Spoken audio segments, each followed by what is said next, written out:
దేవునికి స్తోత్రం. ప్రియమైన వారలారా, రక్షకుడును ప్రభు అయిన యేసుక్రీస్తు వారి నామంలో మీకు శుభములు వందనాలు తెలియజేస్తూ ఉన్నాం.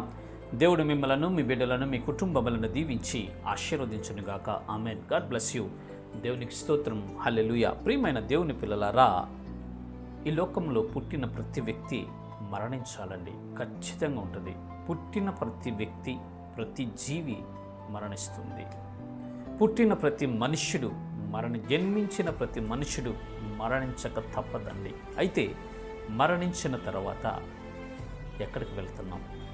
మరణించిన తర్వాత మన పరిస్థితి ఏంటి? Life after death. మరణించిన తర్వాత మన ఆత్మ పరిస్థితి ఏంటి అని ఒకసారి మనం ఆలోచించాలి. ఆలోచించినట్లయితే పరిశుద్ధ లేఖనాలు ఈ రీతిగా సెలవిస్తున్నాయి. సామెతల గ్రంథము 10వ అధ్యాయము 2వ వచనము 2వ లైన్ మనము చూస్తే అక్కడ ఈ రీతిగా రాయబడి ఉంది, నీతి మరణము నుండి రక్షించును. దేవునికి స్తోత్రం. హల్లెలూయా.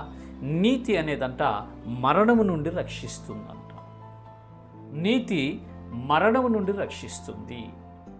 ఈ శరీర మరణము కాదండి ఇక్కడ చెప్పబడింది, ఆత్మ మరణమును గురించి ఇక్కడ రాయబడింది.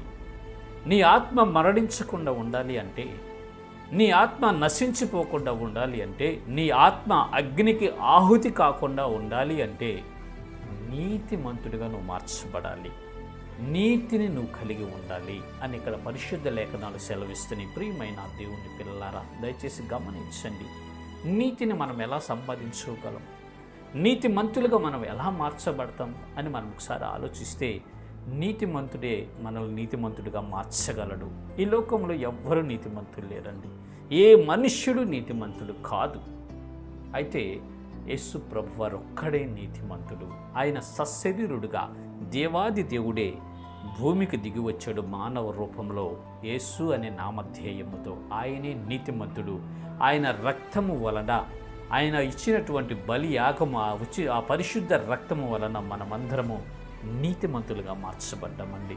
ఎవరైతే ఆయన యందు విశ్వాసం ఉంచుతారో వారు మాత్రమే నీతిమంతులు అవుతారు.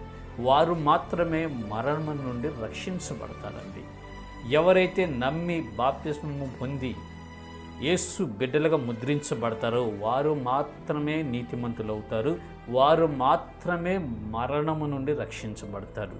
ఇక్కడ నీతి మరణం నుండి రక్షించడం అంటే యేసు ప్రభువారే ఆ నీతి కాబట్టి ఆయనే మనలను మరణం నుంచి రక్షించి సదాకాలము యుగయుగములు ఆయనతో జీవింపచేస్తాడు.